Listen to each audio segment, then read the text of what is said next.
Oke, pakai kacamata pelindung, kencangkan helmmu dan jangan lupa pegangan yang kuat. Kita akan melihat seberapa cepat kita bisa ngebut. Kaki panjang dan tubuh yang berotot lumayan berbeda dari kebanyakan pelari jarak dekat yang bertubuh lebih pendek. Tapi manusia tercepat di dunia kayaknya gampang banget bergerak secepat itu. Sejauh ini pelari tercepat bisa mencapai 43 km per jam lebih sedikit. Itu kecepatan yang dicapai oleh pelari sprint Usain Bolt pada setengah jarak dari rekor lari 100 meternya.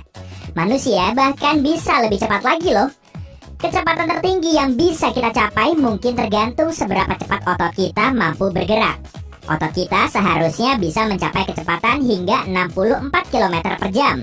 Tapi kita tidak bisa melakukannya karena terlalu lama di udara. Anggota tubuh kita hanya sanggup menahan daya tertentu saat menyentuh tanah. Makanya waktu pakai sepatu roda atau sepatu skate, kamu bisa ngalahin pelari. Ada lebih banyak gesekan saat kamu meluncur. Yang bikin kita bisa lari lebih cepat itu kayaknya sih sederhana. Kaki yang lebih panjang, pinggul lebih lebar, atau kaki tambahan. Seperti serangga. Seru kali ya kalau bisa lari kayak kuda. Pada 2016, rekor kecepatan nggak cuma berhasil dipecahkan di arena lari, tapi juga di lereng ski di Perancis. Rekor dunia untuk ski menuruni bukit dipecahkan oleh instruktur ski dan pemandu pendakian gunung asal Italia. Dengan hanya dibantu gravitasi, instruktur ini berhasil memecahkan rekor kecepatan manusia di darat, sekitar 255 km per jam, dengan berski melintasi zona di dekat jalur dasar, hanya dalam 2 detik. Wow, berdiri di es aja rasanya sulit, apalagi meluncur secepat itu. Kecepatan tertinggi yang bisa dicapai kumbang macan mencapai 8 km per jam. Memang nggak terlalu cepat, tapi coba bayangkan, jarak itu mencakup 120 kali panjang tubuhnya dalam 1 detik.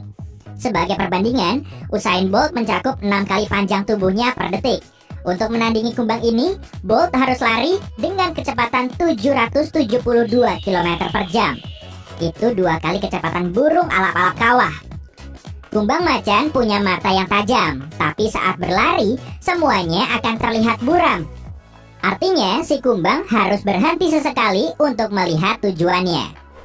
Oke, hewan ini memang cepat, tapi ada satu tungau spesial yang kecepatannya setara dengan manusia yang lari secepat 2000 km per jam.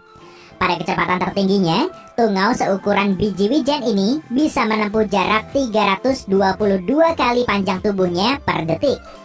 Wow, kebanyakan kucing cuma bisa lari 0 kali panjang tubuhnya sepanjang hari.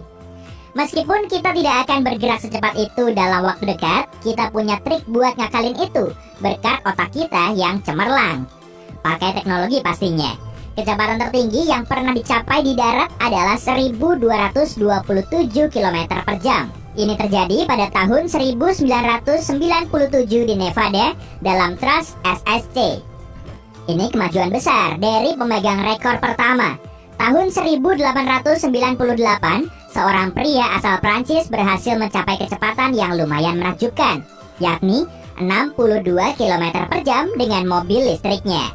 Di udara, kita pernah mencapai Mach 3,3, itu sekitar 3.400 km per jam. Semua ini berkat pesawat jet tercepat di dunia, Lockheed SR-71 Blackbird. Hebatnya, pesawat ini tidak punya kecepatan tertinggi.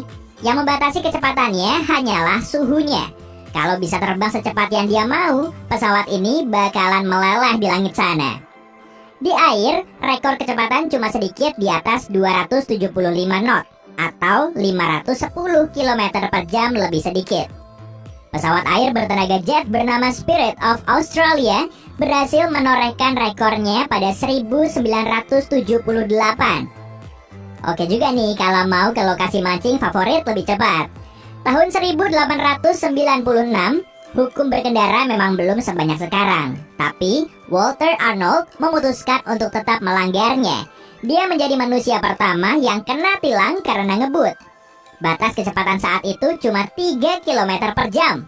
Itu mah bisa dikalahin cuma dengan jalan kaki.